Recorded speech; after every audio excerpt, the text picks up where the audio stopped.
Hello all, welcome to ECL 24 vlog. கடலில் November and December மட்டும்தான் இந்த சிப்பி தோடெல்லாம் கிடைக்கும். இந்த டைப் ஆஃப் சீ ஃபுட் நான் ஏன் வாங்கியிருக்கேன்னு உங்களுக்கு ஒரு குட்டி கதை சொல்கிறேன்.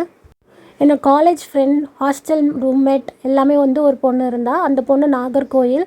அந்த பொண்ணு ஊருக்கு போகிட்டு எடுத்துகிட்டு வரும்போது இந்த மாதிரி தோடு மீன் செஞ்சு எடுத்துகிட்டு வருவாள். அப்போ கேட்கும் போது அவங்க இதை தோடுன்னு சொல்லுவாங்களாமா.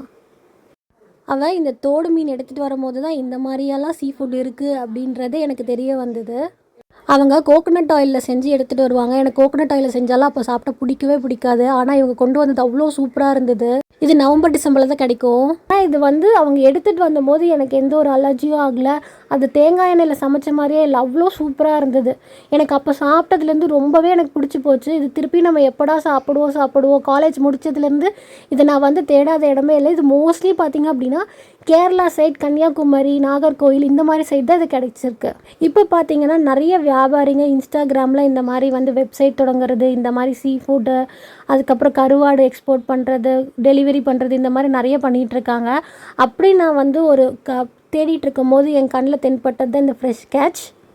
அதுலேயுமே நான் பார்த்துருக்கேன் இந்த மாதிரி அதில் சீ ஃபுட்ஸ் விற்கிறது, கருவாடு விற்கிறதுல பார்த்துருக்கேன். ஆனால் நான் பெருசாக அதில் நம்ம ஊர்லேயே அது கிடைக்கிது, அதனால் நான் அதை ஆர்டர் பண்ணதில்லை. ஆனால் நான் ஒவ்வொரு தாட்டியும் நம்மளுக்கு இன்ஸ்டா யூஸ் பண்ணிகிட்டு இருக்கும்போது இந்த மாதிரி அமேசானில் ப்ராடக்ட்ஸ் இருக்குது, ஃப்ளிப்கார்ட்ஸில் ப்ராடக்ட்ஸ் இருக்குன்ற மாதிரி இந்த வெப்சைட்டில் இருந்தும் இந்த சீ மஷல் இருக்குது அப்படின்றத காமிச்சிது. எனக்கு பார்த்தோன்னே ஒரே ஆச்சரியம், இதை தானே நம்ம ரொம்ப நாளாக தேடிட்டுருக்கோம் அப்படின்ட்டு. ஸோ ஃபைனலாக நான் அங்கே போய் உள்ள வெப்சைட்டில் பார்க்கும்போது க்ரீன் சீஷல் மசில், அப்புறம் இந்த ப்ரௌன் சீஷல் மசில் இருந்தது. பட் இந்த ப்ரௌன் சீஷல் மசில் பார்த்திங்க அப்படின்னா வெறும் மீட்டை தான் தருவாங்க. க்ரீன் சீஷல் மசில் இந்த ஷெல்லோடவே தருவ மாதிரி போட்டிருந்தாங்க. நீட்டாக அதில் எல்லாமே எக்ஸ்பிளைன்லாம் பண்ணியிருந்தாங்க. நான் ஃப்ரெஷ் கேட்ச் அந்த வெப்சைட்டுக்கெலாம் நான் மார்க்கெட்டிங் அந்த இதெல்லாம் பண்ணல. இது எந்த பெய்ட் ப்ரொமோஷன் இல்லை. நான் என் சொந்த காசை போட்டு இதை நான் வாங்கி நான் உங்களுக்கு ரிவ்யூ கொடுத்துட்ருக்கேன். இதை ஏன் நான் சொல்கிறேன் இதில் வாங்கினேன் அப்படின்னு சொன்னால், ஏன்னா நான் இந்த மாதிரி எனக்கு இந்த மாதிரி இந்த தோடு சிப்பி மீன் எனக்கு ரொம்ப பிடிக்கும், நான் சாப்பிட்டேன். ஆனால் நம்ம ஊர்லலாம் அது பெரும்பாலும் கிடைக்காது. நான் சேலம், பெரும்பாலும் இது அங்கே நம்ம சைட்லலாம் கிடைக்காது. மீன் கிடைக்கும், ப்ரானு, கிராப் இதெல்லாம் கிடைக்கும். ஆனால் இந்த மாதிரி வெரைட்டி இங்கே கிடைக்காது. அப்படி இருக்கும்போது இது என் கண்ணில் தென்பட்டுச்சு, நான் வாங்கி சாப்பிட்டு பார்த்தேன். நான் உங்களுக்கு இதை நான் எப்படி செஞ்சேன்றதை சொல்கிறேன். இது வந்தோடனே நான் பிரித்து நல்லா தண்ணியில் அலசிட்டு இதை வேக வச்சு தான் கொடுத்துருந்தாங்க. ஸோ நான் நல்லா ஒரு 2-3 தாட்டி அலசிட்டு, நான் என்னோடய சாட்டிஸ்ஃபேக்ஷனுக்கு 2-3 தாட்டி அலசிட்டு நான் தனியாக கொஞ்சோண்டு எனக்கு எடுத்து வச்சுட்டேன், சுக்கா மாதிரி செஞ்சு சாப்பிட்லாம் அப்படின்ட்டு. இன்றைக்கி என்னோடய ஸ்டைலில் எப்படி செய்கிறேன் அப்படின்றத உங்கள்கிட்ட நான் ஷேர் பண்ணிக்கிறேன். அடுப்பை பற்ற வச்சுட்டு வானால் வச்சுக்கோங்க. எங்கள் அம்மா புது எண்ணெய் எடுக்கக்கூடாது, தேங்காய் எண்ணெய்லாம் எடுக்காத, கடலை எண்ணெய் கூட புதுசாக எடுக்காத, ஆல்ரெடி கடலை எண்ணெயில் வடை நேற்று அமாவாசைனால இது நம்ம வடை சுட்ட எண்ணெய் இருக்குது, அதே நீ ரீயூஸ் பண்ணிக்கோ கொஞ்சோண்டு அப்படின்ட்டாங்க. அப்புறம் சரி அப்படின்னு சொல்லிட்டு அந்த எண்ணெயை நான் ஊற்றி நல்லா சூடாகுதா அப்படின்னு பார்த்ததுக்கப்புறம் வெங்காயம் போட்டு நல்லா வதக்க ஆரம்பிச்சிட்டேன். நீங்கள் என்னடா எண்ணெய் ரீயூஸ் பண்ணுறேன்னு கேட்குறீங்க. As a typical Indian family நம்ம அந்த வடை சுட்ட எண்ணெயெல்லாம் நம்ம ரீயூஸ் பண்ணுவோம்.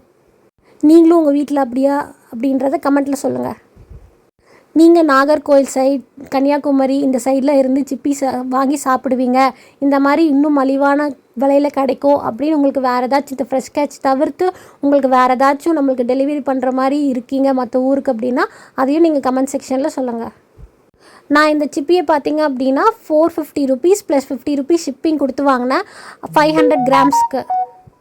நம்ம முதல் டைம் ஆர்டர் பண்ண போகிறோம். ஸோ எப்படி இருக்குது பார்த்துட்டு நல்லா இருந்துச்சுன்னா அப்புறம் இன்னும் அடுத்த தாட்டி எக்ஸ்ட்ரா குவான்டிட்டி வாங்கிக்கலாம் அப்படின்னு முடிவு பண்ணி 500 grams மட்டும் ஆர்டர் பண்ணோம். இப்போ நல்லா வெங்காயம் வதங்கிருச்சு. அது கூட நான் குண்டு பச்சை மிளகா இருக்கும், அதுதான் ருசி கொடுக்கும். காரம் இருக்கும் ஆனாலுமே ருசி கொடுக்கக்கூடிய மிளகான்னு பார்த்திங்கன்னா இந்த குண்டு மிளகா, அதை நான் கொஞ்சம் ஆட் பண்ணிக்கிறேன். அப்புறம் இந்த இஞ்சி பூண்டு பேஸ்ட்டு எனக்கு ஏற்ற மாதிரி நான் ஒரு 2 ஸ்பூன் போட்டுக்கிறேன். இது நல்லா நான் வதக்கிக்கிறேன். வதக்கினதுக்கப்புறம் நான் எங்கள் வீட்லேயே அரைச்ச மிளகா பொடி, கரம் மசாலா, தேவையான உப்பு இது எல்லாமே நான் தனியாக எடுத்து வச்சுக்கிறேன். எனக்கு தேவையான காரம், எனக்கு தேவையான அந்த கரம் மசாலா டேஸ்ட்டுக்கு ஏற்ற மாதிரி நான் அதை போட்டுக்கிறேன். உங்களுக்கும் தேவையான அளவு நீங்கள் எவ்வளோ குவான்டிட்டி எடுக்கிறீங்களோ அதுக்கேற்ற மாதிரி நம்மளுக்கு தெரியல கையளவு எவ்வளோ போடணும்னு, அதுக்கேற்ற மாதிரி நீங்கள் போட்டுக்கலாம். இப்போது இதை நம்ம நல்லா வதக்கிக்கலாம். நான் இது நீங்கள் எப்போ ஆர்டர் பண்ணீங்க, எப்போ உங்களுக்கு டெலிவர் ஆச்சு அப்படின்னு கேட்டிங்க. நான் தேர்ஸ்டே ஒரு நைட்டு பக்கம் ஆர்டர் பண்ணேன். அது ஆர்டர் பண்ணும் போதே பார்த்தீங்க அப்படின்னா அந்த ஸ்லாட்டெல்லாம் கேட்டிருந்தாங்க. உங்களுக்கு வந்து சாட்டர்டே மார்னிங் வேணுமா, ஃப்ரைடே மார்னிங் வேணுமா, இல்லைன்னா சண்டே மார்னிங் வேணுமான்ட்டு. ஸோ ஃப்ரைடே சாட்டர்டே நான் ஊரில் இருக்க மாட்டேன். அது மட்டும் இல்லாமல் நம்ம வீட்டில் பெரும்பாலும் சாப்பிட மாட்டோம் எங்கள் ஊர் சைட்லலாம். அதனால் சண்டே மார்னிங் எனக்கு 6லேருந்து 10 மணிக்குள்ளே வந்தால் போதும் அப்படின்ற மாதிரி ஸ்லாட்டை புக் பண்ணி எனக்கு அதே டைமில் டெலிவரியும் பண்ணிட்டாங்க. இது நல்லா கொதி வரும் போதே நான் இந்த தோடு மீன் எடுத்து அதுக்குள்ளே போட்டுட்டேன். ஆக்சுவலாக இது அவங்க ஆல்ரெடி பாயில் பண்ணதுக்கப்புறம் தான் அந்த தோடுலேருந்தே அது வெளியில் வந்திருக்கும். அதுக்கப்புறம் நமக்கு ஏற்ற டேஸ்ட்டுக்கு ஏற்ற மாதிரி இதை நம்ம சமைச்சிக்கிறோம். அடுத்ததாட்டி நான் இது சிப்பியோடு இருக்க மாதிரி வாங்கி எப்படி வேக வச்சு எப்படி இதை அந்த தோடை எடுத்து நம்ம சமையல் செஞ்சு சாப்பிட்றோம் அப்படின்றத நம்ம சேனலில் போடுறேன். நீங்கள் நம்ம சேனலுக்கு புதுசாக இருந்தால் கண்டிப்பாக சப்ஸ்கிரைப் பண்ணிக்கோங்க, நோட்டிஃபிகேஷனை கிளிக் பண்ணிக்கோங்க. அப்போ தான் நம்ம போடுற இந்த மாதிரியான யூஸ்ஃபுல் கண்டென்ட்ஸ் உங்களுக்கு நோட்டிஃபை ஆகும். இப்போது நம்ம அந்த சிப்பியை பார்த்திங்க அப்படின்னா நல்லா கொதிக்க விட்டுருக்கோம். ஆல்ரெடி நம்ம கொஞ்சம் தண்ணி விட்டுருப்போம். அது இல்லாமல் அந்த சிப்பி வேக வச்சதில் கொஞ்சம் தண்ணி கொஞ்சம் இறங்கும். இது நார்மலாக நான் சிக்கன் ஒரு வறுவல் சிக்கன் மாதிரி செய்கிறேன் அப்படின்னா அந்த சிக்கனுக்கு பதிலாக நான் அந்த சிப்பியை போட்டு நான் செய்கிறேன். பட் நான் இதில் பண்ணல ஒரே மிஸ் என்ன அப்படின்னா நான் வந்து நிறைய தண்ணி ஊற்றிட்ட மாதிரி இருந்தது. நீங்கள் பார்த்து தண்ணி ஊற்றிக்கோங்க. ஏன் சொல்கிறேன் அப்படின்னா ஆல்ரெடி இந்த சிப்பியை வந்து வேக வச்சப்போ தண்ணியில் போட்டு தான் வேக வச்சுருப்பாங்க. அப்போ தான் அந்த தோடுலேருந்து அது அந்த மசில்ஸில் தண்ணி சதையெல்லாம் தனியாக வரும். அதனால் நான் ஆல்ரெடி தண்ணியை ஊற்றிட்டேன். அப்புறம் அந்த சதையிலே கொஞ்சம் தண்ணி இருக்கனால நம்ம அதை வதக்கும் போது அந்த தண்ணி இறங்கி கொஞ்சம் இன்னும் எக்ஸ்ட்ரா தண்ணி மாதிரி வரும். அதனால் நான் நல்லா சுண்டை விட்டதுக்கப்புறம் என்ன ஆயிடுச்சு அப்படின்னா அது கொஞ்சம் ரப்பர் மாதிரி ஆயிடுச்சு. அதனால் நீங்கள் தண்ணி ஊற்றும் போது பார்த்து உங்கள் தேவையான அளவுக்கு ஊற்றிக்கோங்க, தேவைன்னா மட்டும் ஊற்றிக்கோங்க. இப்போ நல்லா நம்ம அந்த தண்ணியெல்லாம் வற்றினதுக்கப்புறம் பார்த்திங்க அப்படின்னா நல்ல ஒரு வந்து சுக்கா ஸ்டைலில் நல்லா சுட சுட அது நல்லா இருந்துச்சு. டேஸ்ட் அல்டிமேட்டாக இருந்துச்சு. நீங்கள் கருவேப்பிலை கொத்தமல்லியில் போடலான்னு கேட்பீங்க, வீட்டில் இல்லை, அதனால் இருக்கிறத வச்சு நான் செஞ்சேன்.